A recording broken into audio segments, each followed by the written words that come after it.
ഇനി നമ്മൾ കാണാൻ പോകുന്നത് സൊല്യൂഷൻസിൽ solubility and Henry's law. So what do you mean by solubility?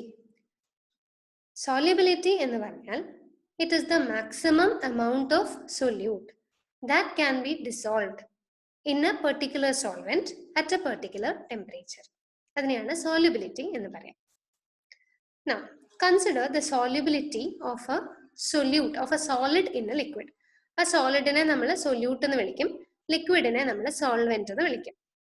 We already know this. Like dissolves like. Polar solvent will dissolve polar solute. For example, water will dissolve sodium chloride, but water will not dissolve an organic compound. Kerosene will not dissolve sodium chloride. എന്താ കാരണം? Kerosene ഒരു non polar liquid ആണ്, sodium chloride polar ആണ്. So polar solutes will be soluble in polar liquids. Non-polar solutes will be soluble in non-polar liquids.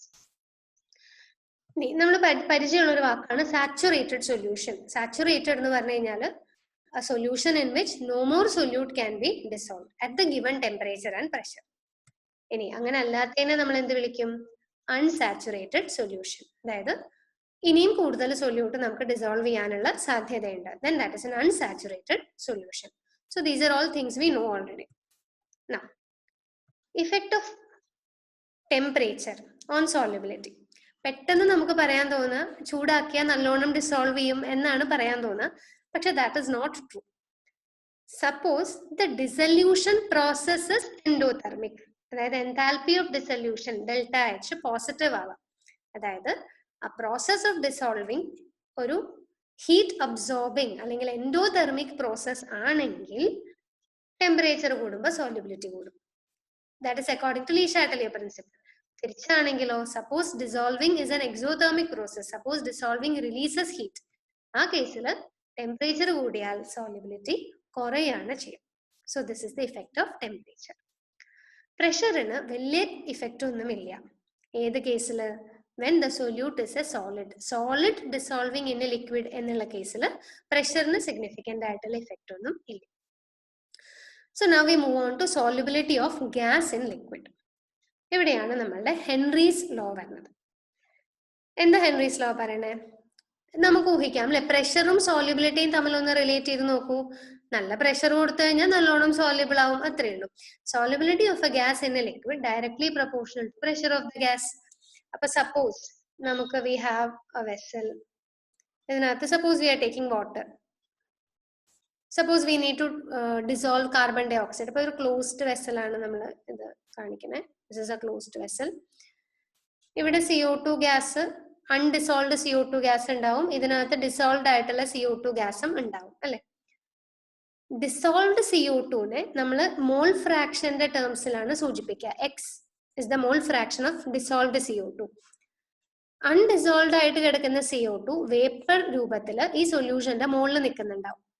അതിന്റെ pressure ആണ് നമ്മൾ പറയാം. So ഇവിടെ പ്രഷർ ഓഫ് ദ ഗ്യാസ് ആണ്. ഡിസോൾവ് ചെയ്ത് കഴിഞ്ഞാൽ പിന്നെ മോൾ ഫ്രാക്ഷൻ ആണ്.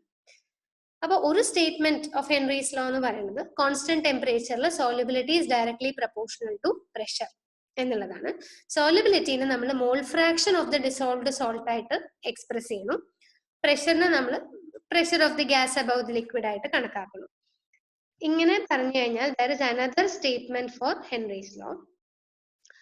The partial pressure of the gas in vapor phase. കാരണം there can be more than one gas in the vapor. അപ്പൊ അതിൽ നമ്മളുടെ പെർട്ടിക്കുലർ ഗ്യാസ്, ഏത് ഗ്യാസിനെയാണോ നമ്മൾ ഡിസോൾവ് ചെയ്യാൻ ഉദ്ദേശിക്കുന്നത് അല്ലെങ്കിൽ ഏത് ഗ്യാസ് ആണോ ഡിസോൾവ് ചെയ്തിട്ടുള്ളത്, ആ ഗ്യാസിന്റെ partial pressure of the gas in the vapour face is proportional to mole fraction of the gas in the solution.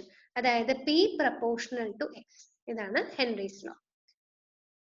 Mathematically പറയുകയാണെങ്കിൽ P is equal to KH into X, where KH is called the Henry's constant or the Henry's law constant. Small p എന്ന് പറഞ്ഞാൽ partial pressure of the gas above the liquid ആണ്. X എന്ന് പറഞ്ഞാൽ മോൾ fraction of gas in the solution ആണ്. ഇവിടെ നോക്കൂ, KH is equal to P by X എന്ന് എഴുതിക്കൂടെ നമുക്ക്? KH is equal to P by X, or in other words X is equal to P by KH അല്ലേ. അപ്പോ pressure constant ആയിട്ട് എടുക്കുകയാണെങ്കിൽ X is inversely proportional to KH. അതായത് suppose ഒരു ഗ്യാസിന് KH value high ആണെങ്കിൽ അതിന്റെ സോളിബിലിറ്റി കുറവായിരിക്കും, KH വാല്യൂ കുറവാണെങ്കിൽ അതിന്റെ സോളിബിലിറ്റി ഹൈ ആയിരിക്കും. ഇത് ഓർമ്മ വേണം.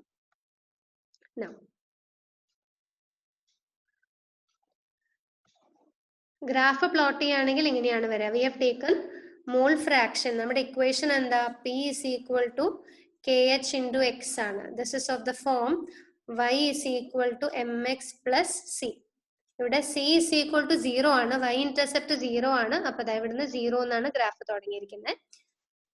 വൈക്ക് പകരം നമ്മൾ പ്രഷർ ആണ് ഇവിടെ പ്ലോട്ട് ചെയ്യുന്നത്, പാർഷ്യൽ പ്രഷർ. എക്സിന് പകരം നമ്മൾ മോൾ ഫ്രാക്ഷൻ ആണ് പ്ലോട്ട് ചെയ്യുന്നത്.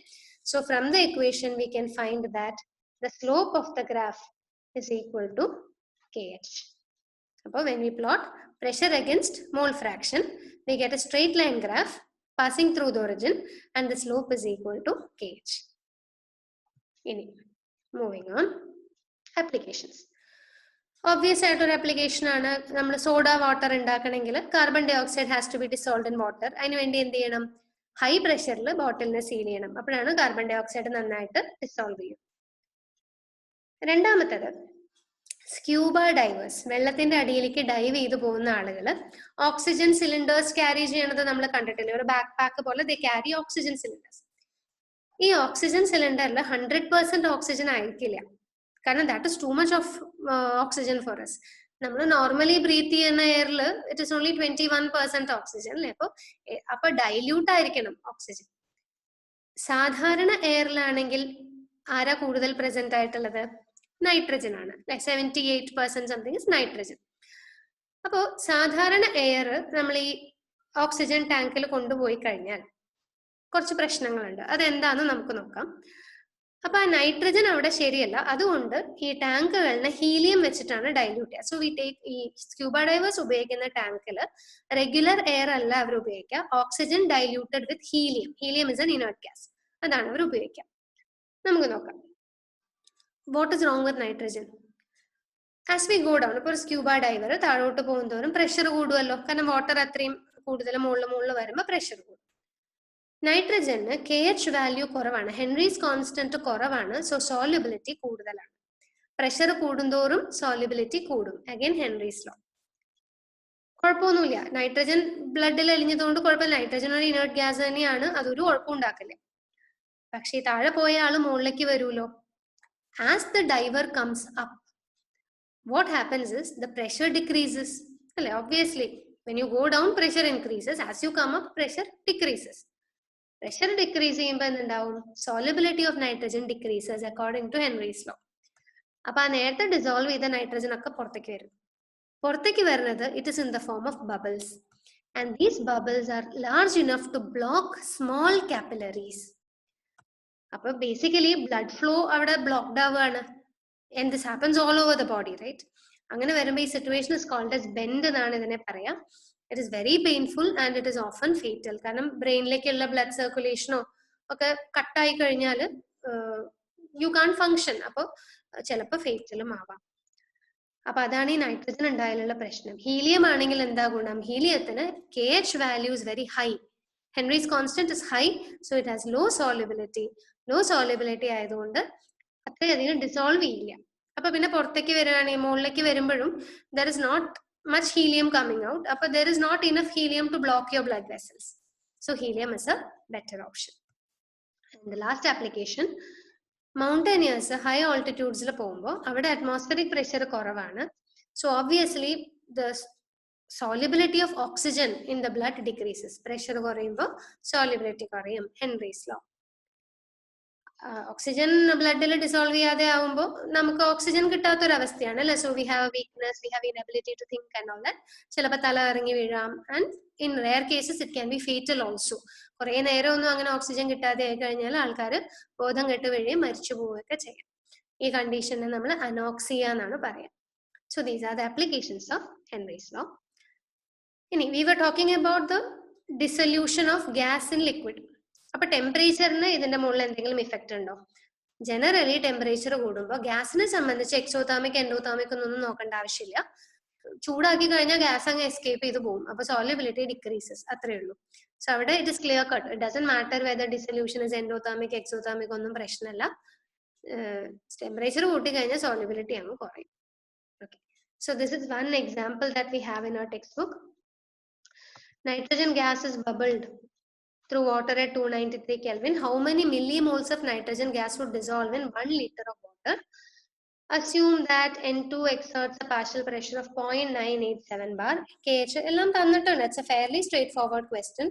KH is equal to 76.48 kilobar എന്നാണ് ശ്രദ്ധിച്ചോളൂ. So into 10 raised to 3 bar. അതാണ് KH value. Then P തന്നിട്ടുണ്ട്. P is equal to 0.987 bar. So നമുക്കറിയാം P is equal to KH into X. So X will be equal to P by KH. Fairly straightforward question ആണ്. 0.987 by 76.48 into 10 raised to 3. This is the mole fraction. നമ്മളോട് ചോദിച്ചിരിക്കുന്നത് how many millimoles of nitrogen എന്നാണ് ചോദിച്ചിരിക്കുന്നത് എന്ന് വെച്ചാൽ X is equal to N2 by N1 plus N2. അല്ലെ, mole fraction definition ആണ്. N2 എന്ന് പറഞ്ഞാൽ number of moles of nitrogen ആണ്. N1 എന്ന് പറഞ്ഞു കഴിഞ്ഞാൽ number of moles of water ആണ്. കാരണം വെള്ളത്തിലാണ് ഡിസോൾവ് ചെയ്യുന്നത്. ഒരു കാര്യം നമുക്ക് ഇവിടുന്ന് തന്നെ കണ്ടറിയാം, mole fraction such A small value അല്ലേ, ഇൻറ്റു 10 raised to -3 ഒക്കെ വരാൻ സാധ്യതയുണ്ട്. അപ്പോ വളരെ കുറച്ച് ഹൗ മെനി മില്ലി മോൾസ് എന്ന് ചോദിക്കുമ്പോൾ തന്നെ അറിയാലോ, അത്രയും കുറവ് നൈട്രജനെ ഡിസോൾവ് ചെയ്യുന്നു. So in this particular case the number of moles of water, what is N1? N1 is equal to given mass by molar mass എന്നാണ് അല്ലെ, given mass of water by molar mass of water. എത്ര വെള്ളം തന്നിട്ടുണ്ട്? 1 litre. വാട്ടറിനെ സംബന്ധിച്ച് 1 kilogram per litre ആണ് density. അതായത് 1 litre വെള്ളത്തിന്റെ mass 1 kilogram ആണ്. അപ്പൊ ഇവിടെ 1 ലിറ്റർ വെള്ളം എന്ന് പറഞ്ഞാൽ that is 1000 grams of water. By molar mass of water is 18. N1 is equal to 55.55 എന്ന് കിട്ടും. Number of moles of water. Number of moles of water നെ കമ്പയർ ചെയ്യുമ്പോൾ നൈട്രജന്റെ number of moles വളരെ കുറവാണ്. So what we do is we assume here N2 is much less than N1. അപ്പൊ ഈ അടിയിൽ N1 plus N2 എന്നുള്ളതിൽ N2 നെ നമുക്ക് ഇഗ്നോർ ചെയ്യാം. So you can simply write X is equal to N2 by N1 or N2 is equal to N1 into X. N1 എന്ന് പറഞ്ഞാൽ number of moles of water ആണ്. We calculated that it is equal to 55.55 into X value നമ്മളിവിടെ കണ്ടുപിടിച്ചിട്ടുണ്ട്. അത് multiply ചെയ്യാം. Use logarithm tables wherever required to do the calculations and find the answer. So this is a typical example of questions relating to Henry's law. So hope you've understood this. The rest of the chapter we will see in the next video. Thank you.